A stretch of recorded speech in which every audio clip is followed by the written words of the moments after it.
I wish I could bring in my 50 and 60-year-olds to sit down with them and tell them the importance of investing early. Mhm. Time is not your friend when it comes to making money. Every day that passes, it becomes less of your friend. The earlier that you start getting on the right financial trajectory, it can truthfully change your life. So that would be my advice to a teenager. Um, just get the right habits going so that when the time comes, you're ready to rock and roll for Yeah. sure. You are listening to the DaliTalks podcast where my mom, Dali, empowers parents like you with parenting tips. My mom's mission is to help parents make their child raising experience easier and more enjoyable by sharing valuable lessons to save them unnecessary struggles. The DaliTalks podcast is for any person already parenting or planning on parenting a child. Each week you'll hear different experts talk with my mom about important aspects of parenting, self-care, and of course our specialized area of bullying awareness and prevention. If you haven't subscribed to the podcast yet, go ahead and do so now wherever you may be listening. And don't forget to set up your alerts so that you don't miss any episodes. Let's get started. Welcome back to the Dali Talks podcast. As always, I bring somebody who has a wealth of knowledge that can help you improve your life. And today I have no one better to speak to than Erica Schrock, who is a financial advisor. Erica, welcome to the podcast. How are you doing? I am fantastic, Dolly. Thanks for having me here today. You're very welcome. Yeah, so I'm excited because, like we discussed before, I would like to not only educate myself, but the public on how we can empower our kids with knowledge about wealth and how to get that started early. So that's what I'd like us to discuss today. So, and interestingly enough, today I was having a conversation with a friend who was telling me that he has a whole life insurance that you can also like cash out. So life insurance, and you can cash out for for his grandson. Um, and um, and then I was thinking about like, well, there's so many other type of investments too, because like people always think of just that as the only financial vehicle, but there's so many others. So yeah, let's dive in. What can you tell us about, say, like the 101s that we should know about investing for Yeah. our children? Yeah. So let's start here. When you said the importance of investing early is Hmm. so important, right? I think what I see a lot are I'm talking to parents and they're telling me, I really want to do something for, junior, but I feel like it's so expensive, right? It's not. It's actually really within your budget to start putting money away every single month for your child. Same side of that, I see a lot of times where parents say, oh, yeah, junior has a savings account, right? And I get to say, okay, well, junior's going to have that savings account for 10 years. We might want to have the topic of inflation, right? The worst place to keep your child's money is actually in a savings account, right? Yeah. Because it's just sitting there and getting moldy and it's not doing anything for them. So, what you're saying next, where do we put it, right? So there's a lot of different options that you have as a parent to do for your child. And it really depends on, I always ask the question, what's most important to you? And if junior was, maybe just born, if we're sitting here 18 to 20 years from now, what's it look like? What's the goal? And based on whatever that answer is, what clients are telling me, I can then come up with the proper recommendation of where's the best place to stash that cash, right? So one of the things that you can do is what you were just talking about, absolutely using whole life. It's actually one of my favorite vehicles to use, and here's why. Some parents don't really love the idea of anything sitting in the stock market. They don't want the volatility. Um, so a whole life policy, what that's going to let you do is stash those dollars in a safe asset, meaning that it's going to grow safely. Those things work on dividends.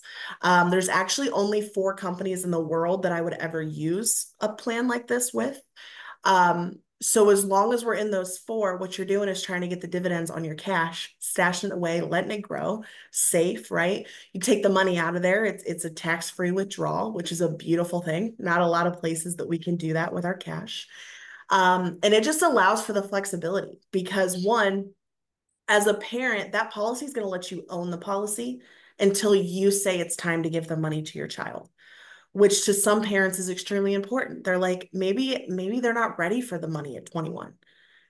Other vehicles will make you give up the money at 21, right? Hmm. So it allows you as the parent to have complete and utter control over when that child gets that cash. Okay. On the flip side of that, let's say junior grows up and is making insane money working for NASA. Okay. Maybe they don't need the policy. hey, mom, hey, dad, thanks for saving that money for it, but I actually don't want it right now. You can turn that policy over to your child and let them keep saving it and growing it for their future family, which is pretty cool too. Yeah, that's really interesting because I know that when there's a change in a policy, the premium, meaning the monthly payment, can go up. So when you transfer it from one person to the other, does that happen?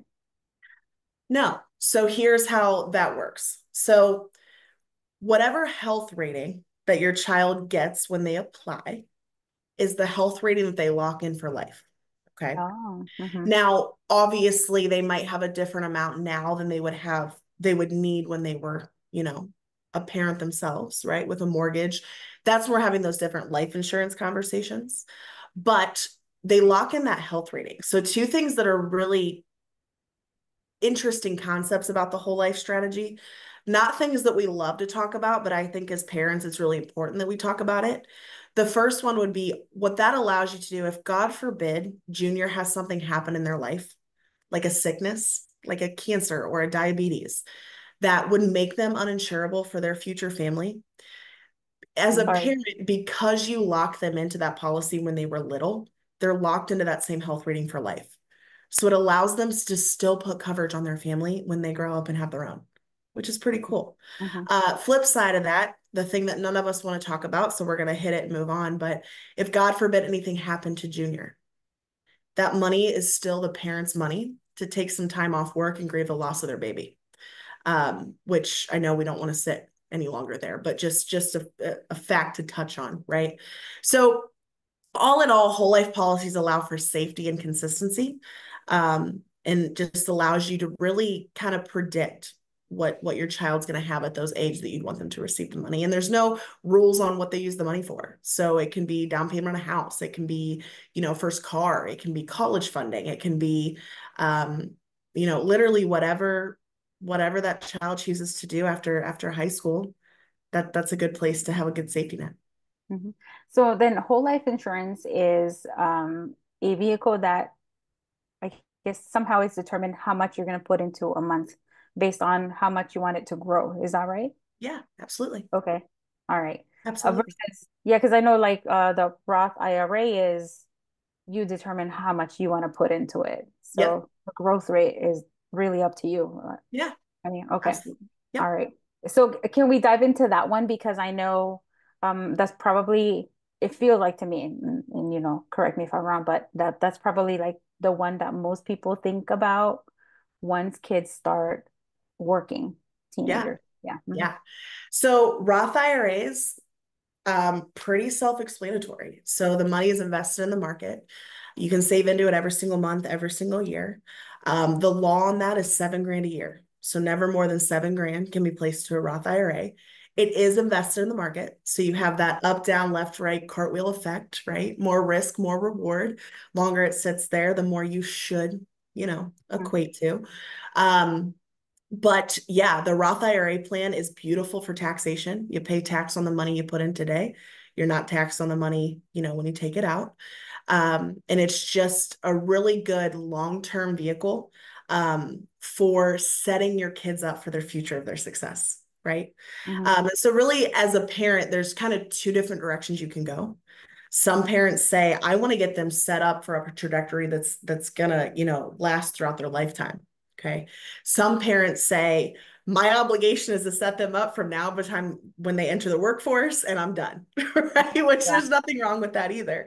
But the Roth IRA is more that long-term vehicle, right? Invest it how you want to. You can put into it what you want to, just never more than 7 grand a year. Flip side of that would be called a UTMA. So a UTMA account is essentially an investment account for your kiddo, right? Mhm. Also invest in the market. Only rule on that is that you can't get super risky with your kids' money. It has to be pretty strategic in how it's done. But it's essentially, I love using UTMAs for cash that pops up across a kid's lifetime, like a baptism, a birthday, graduation money, whatever that may look like over their lifetime, right? It's invested in the market. You can invest it how you wish, just not too risky. Whatever state you're in, your state has a law for when the kid inherits the money. So when the UTMA, that is your child's money and there's nothing you can do about it. They either access it at 18, 21, 24, whatever that state's law is when they get access to that money. But that's a good spot too. The other investment option, and the UTMA, by the way, it's not just for college education. It can be used for whatever. That's what parents like about them. So just child's savings account that's invested in the market is a UTMA. Okay. Third option is the college option. Okay. This is called a 529. Every state has their own law with a 529. It's used for higher education purposes. People go the 529 route a lot of times based on taxes, tax favorability, for the parents or grandparents or whoever is investing into that 529. But those are really the different options that you have. And I always teach clients there's safe money and there's aggressive money. And there's no rule that says, hey, we can't put some in safe and some in aggressive. You absolutely can. And so some parents even choose to offset the two. Say, hey, we're going to give Junior a little bit in his safe bucket and we're going to give Junior a little bit in his aggressive bucket. And it's really, there's a lot of flexibility when you do that. I, as an advisor, am huge on diversification. So I'm always preaching diversification till the day I die. Different dollars and different buckets for different things for different times, right? So those are kind of your run-of-the-mill 20,000-foot view type of accounts for saving for your kiddos.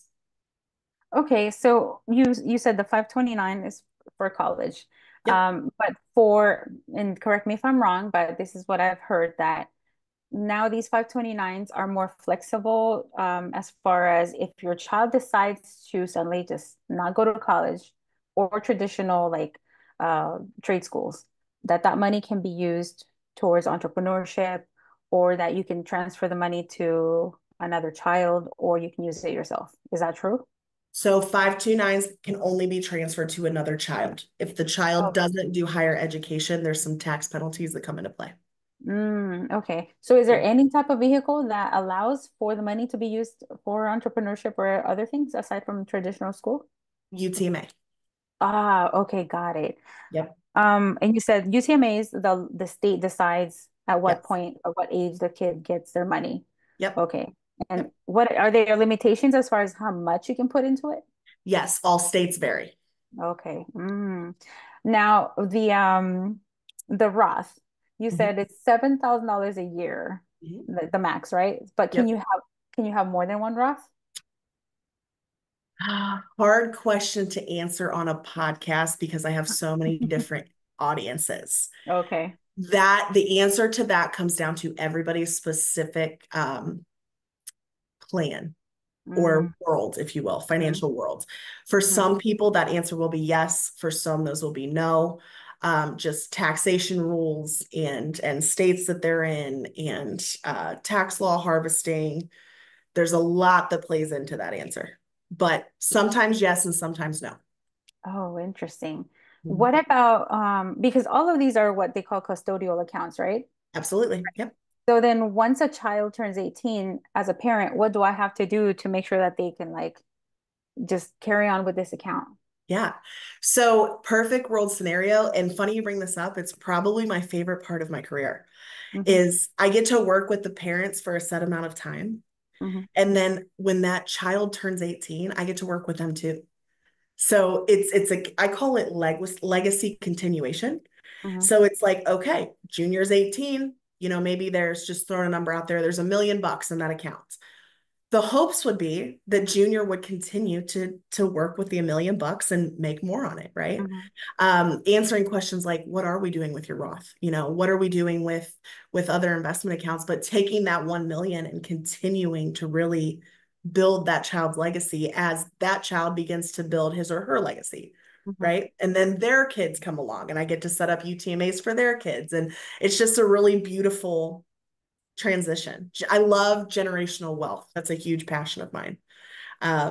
But you just continue on that trajectory based on what that child wants to do. My favorite ones are the ones that say, hey, I'm 18, I inherited some cash and I want to start a business. Great. Let's hit the ground running. Let's get that done.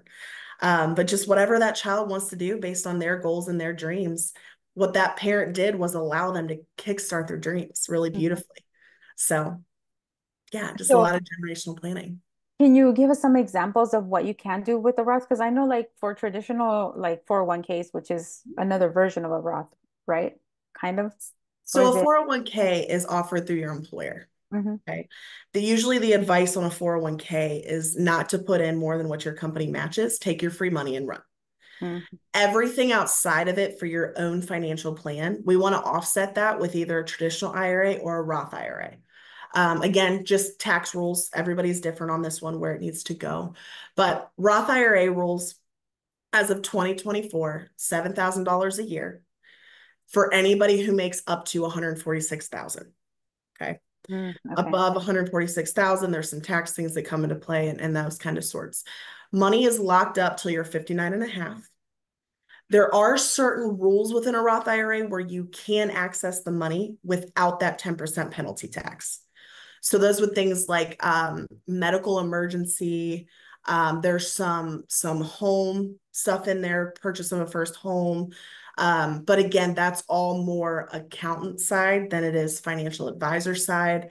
That's all based on somebody's taxes and what they're trying to do. But yes, locked up till 59 and a half. You access it at 59 and a half. Money is not taxable after that. Okay. Yep. Hmm. At all the dollars that you put into a Roth on a yearly basis, you pay the taxes in that given year. So you So do then, not get taxed on the big lump sum when you oh, retire. okay. Mhm. So then if a child has a Roth, they turn 18 and they get a job and they are offered that 401k that matches and all that, can that Roth be rolled into a 401k? No, you get Okay. taxed. Okay. So taxes always stay with taxes. Hmm. So and I'll just put this in layman's terms, like if you're taxed on the money today, it needs to stay in an account that's taxed today. Hmm. If you have an account where the money is taxed in retirement, it's got to go in an account where the money is taxed in retirement. Hmm. That makes sense. Yeah, Otherwise, yeah. you're going to be in a tax nightmare.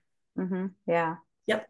And then for UTMAs, you said, let me see, they can be used for anything. Okay, Yep. the state decides when the child gets the money, but it is a more is that seen as a more aggressive type of investment because it's in the market. I mean, all of these are essentially in the market, right? Whole life policy is not in the market. Okay. But UTMAs can be invested however the parents see fit. So it all depends on the parents' investment tolerance. Hmm. Yep. So I hear the terms like, I think like C index or something index. Index. I guess it's like the type of aggressiveness in the market. Is that right? So indexes are just like it's just basically a family of stocks and bonds put together. So if you have an account who's tracking an index, it's Hmm. just tracking a big old family of companies put together with stocks and bonds. Okay. Yeah, because I Essentially. had a friend who told me he had invested in the TSB Mhm. because he was in the military. Yep. And he said, and then I found out I was investing in it for like 10 years. Coming to find out it was just in an index that was just pretty much a savings account. And he could have lost, I mean, he lost the potential of earning more money. So are there any index accounts that we should know, like about or avoid? Yeah. Again, that's the same thing. It depends on who I'm talking to, Mhm. tax laws, income brackets, what I would recommend investing in. I would never want to I'm very morally obligated to not give tailored advice in group settings, just Mhm. because what's good for the goose may not be good for the gander. Right. And I Yeah. don't want the goose to hear what might be gander's. You know what I'm saying? Financial Right. planning is so tailored to every single individual. So I can talk to 10 different people in one day and give Mhm. 10 different streams of advice. That's what I love about what I do, because it's just so tailored and comprehensive to that individual. So And it, where do, sorry. go ahead. So where does one educate themselves instead of having to rely just on what that financial planner is telling them? Because Yeah, if I want to go out and find out what type of account is the most aggressive, I want to make sure that I do the research myself and also talk to the financial advisor, not absolutely. just because, they're going to help me, but also because I want to make sure that they know what they're talking about as well. Absolutely. Absolutely. So the first thing I would say, um, I would actually say that there's no investment that's better than another one. I would say that there's just certain investments that are more suitable, right? So when you're looking at the place I would start is what kind of investor are you, right? There's something that I'm always taking my clients through. It's called an investor profile, where we talk about that. We figured out what kind of investor are you? Are you conservative? Are you balanced? Are you aggressive? Are you super aggressive? Based on your goals, let's figure that out first. From there, we can cross it and say, okay, I'm an aggressive investor. So what indexes are good for the aggressive investor? Well, that can be looked up anywhere, right? Based on that, you can then take that back to your advisor if you want to, and your advisor might say, hey, we're gonna, let's do a mutual fund with this account because I think this best fits your objective. And it's just about, all the indexes track based on what kind of investor that you are. There's balanced ones, there's aggressive ones, but that's a very easy Google search on that one. Mm-hmm. Okay. Yep. Yeah. So Good if people question. want to, if people want to speak to you, get an assessment, and just see how they can get started, what does that process look like? Yeah. So the first thing I like to do is really this. I'm very personal. I'm not the type of advisor that's going to make you call 16 different secretaries to get an appointment on my calendar. I think it's really important as an advisor to know my people one-on-one. That's just how I prefer to do business. So I have a website. I am on all social media links. Mm-hmm. I am always a message, a DM, a connect away. And that's just the way that I prefer to do business. At the end of the day, anybody that I'm working with, it's my job to get people to do things bigger, better, and faster than they ever would have on their own. And I think that starts with communication. So what I like to do is I find a time on the calendar with them. And the first thing we're going to do is have laid back conversation. We're going to talk about your goals. We're going to talk about your dreams. We're going to talk about all the things that you want to accomplish in life, right? And then if it makes sense, we're going to set up a second time where I'm literally going to go back to my lab and create a tailored, personalized financial plan for my client. That literally says, hey, here's where you are today. Here's where you want to be in the future. And here's what I think you should do to get there, right? And we just talk about it. One of my biggest pet peeves in the finance world is I think that financial advisors, sometimes that it's a scary thing, right? The word financial, it's scary. And I just pride myself on being the opposite of that. I don't feel like I have to say giant words to make myself feel smart. Like, no, let's break this down. Let's break this down. Let's talk about it. Let's work through it together. And it's just it's a know, like, and trust factor when it comes to the person that you're working with. So we do a tailored plan. We come through recommendations. If it makes sense, I onboard you as a client and we just start working together one step at a time. And I'm also huge on one step at a time. If I sit grandma's apple pie in front of you and tell you to eat the whole pie in one sitting, you're gonna throw up all over me. That's gross. I don't want it, right? So we take things one step at a time based on what that client is trying to accomplish, and we get it done. Yeah. You touched on something that, speaking to financial advisors can be scary. There's also this notion that you have to pay them up front. Can you Yep. talk a little bit about that, please? Yeah, absolutely. So the way that I run my business model is that I actually do not charge for my time. Okay. I have the ability to do fee-based planning and things. There are some business owners, but it's their choice to pay me for that because they take me out of my office and sit me at a round table with, their CPA and attorney for a few hours, those sort of things. But other than that, the way that I like to run my practice is I do everything I do through love and impact, period. And so what I mean by that is it never sat right with me to sit across from maybe a single mom, knowing I can change her life and saying, hey, you're going to have to pay for that, right? That's not who I am as a person. So the way that I actually run my model is that I allow companies to pay me, not my clients, right? Whatever company or service or fund family that I use for that client, they're going to pay me a commission, not my client. Okay. Mhm.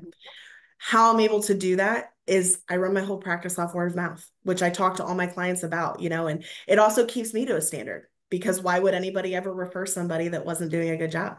So in order for me to stay in business, I work off referrals and it keeps my caliber really high so that I, of course, can stay in business, right? So that's just my business model and how I prefer to run. But yeah. Thank you. And what about if somebody's listening right now that already has some type of investment vehicle with another person with another, at another firm? Are Yeah. there penalties from switching over from working with that person to switching to you? And is there like Is there some type of paperwork that they need to provide you with in order Yeah. to make that move? Yeah. So no, there's no penalties. There's really a couple different things that I see. One is someone might say, hey, I'm happy with my advisor, but you might be able to add a little more value. There's nothing that says you can't have multiple advisors. Mm-hmm. Have lots of clients where I'm on a team with that client. And it's a lot of fun. The second thing is, hey, maybe I'm not so happy with my current advisor. Just not the relationship I'm looking for. They come on over, we have a chit chat, see where we go from there. And it's nothing, it's actually paperwork that I really do. Get in there. It's called rollovers. You can roll stuff over from one account to the next. Again, no penalties. The government, it's your money. So Mm-hmm. whoever want you to manage your money, that's your choice as a consumer. So yeah, nothing like that. Nothing like that. And anybody who does have an advisor, it's in my book, I'm never in the position to step on toes or burn bridges, Mm-hmm. but I'm always in a position to add more value to somebody's life, whatever the outcome of that looks like. So Great. What about budget planning? Do you do that yeah, as well? Mhm. absolutely. Okay, that's awesome. Absolutely. Yeah, especially for teens, since we're on the topic of getting teens started. That's something that's very important to me because I learned really late in life on how to invest in myself. And the one thing that I did learn was to save.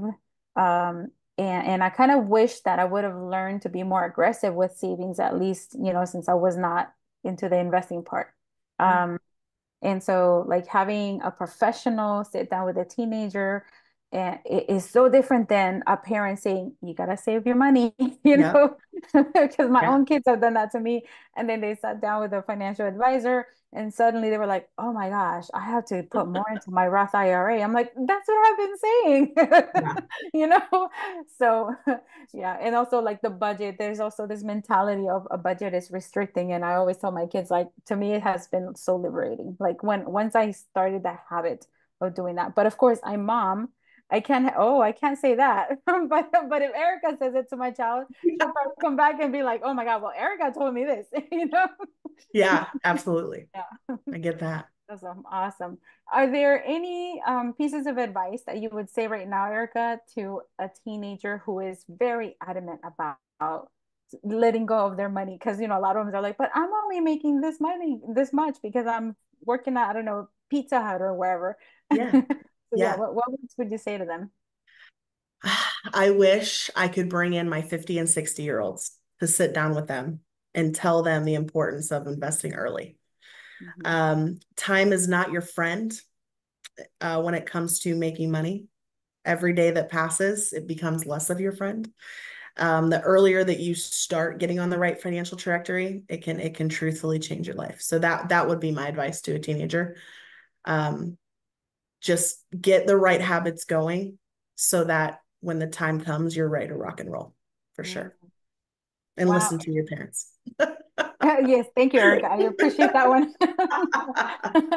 That's the first time I hear that time is not your friend for a teenager because I've always heard, oh, they've got time. Get them started now because Yeah. time is your friend. Time is going to make you rich.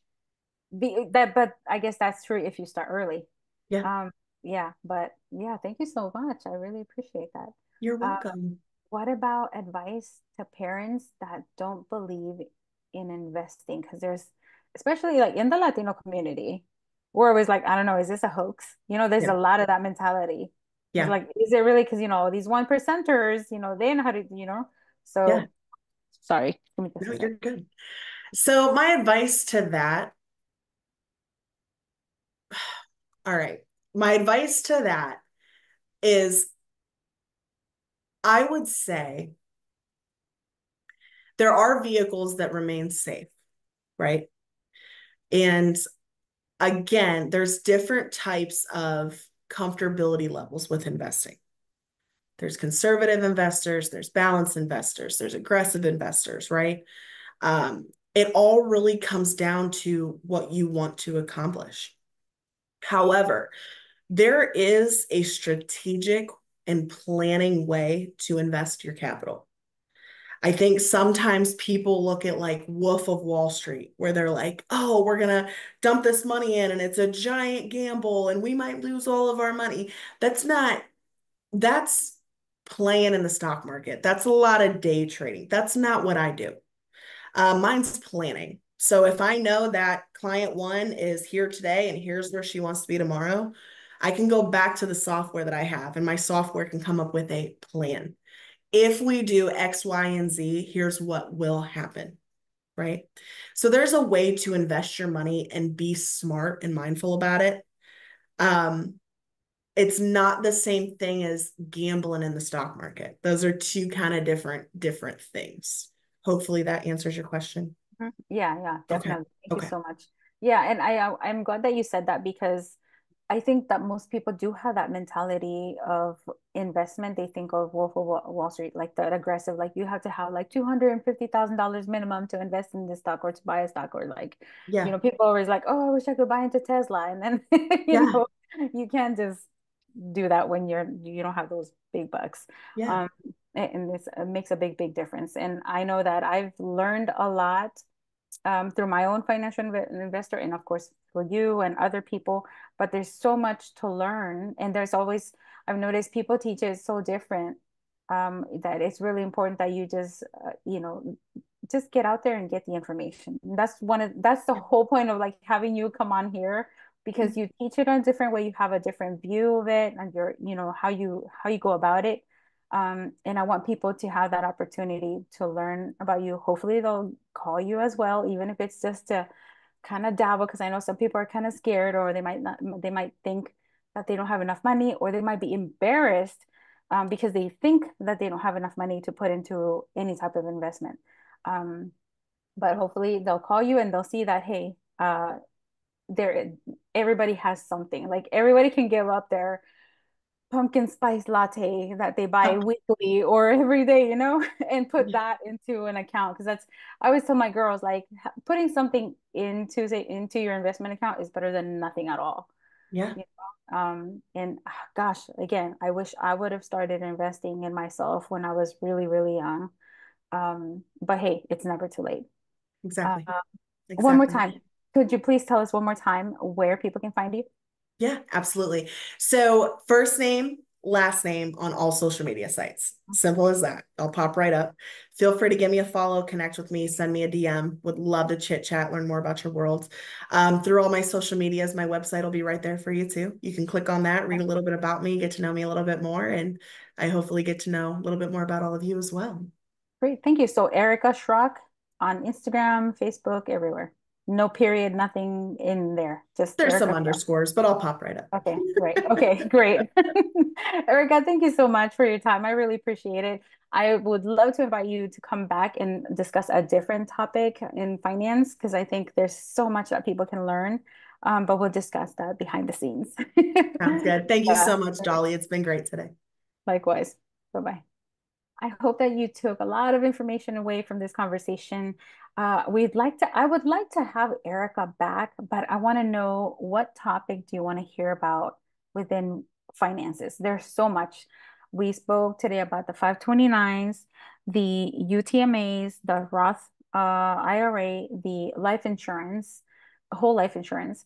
You might want to hear more about a whole versus term, or maybe you want to hear more about budgeting, or maybe you want to hear about some type of like investment, because I hear of all these different investment accounts for like funeral arrangements and stuff like that.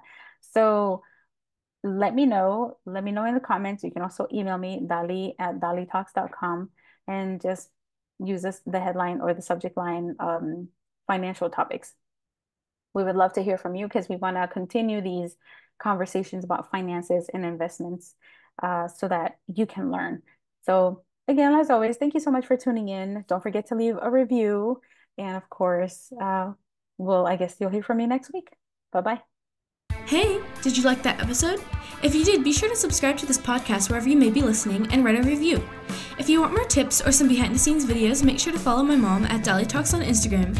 You can turn on notifications for her posts and stories as well. Thank you so much for listening to this podcast. See you next time.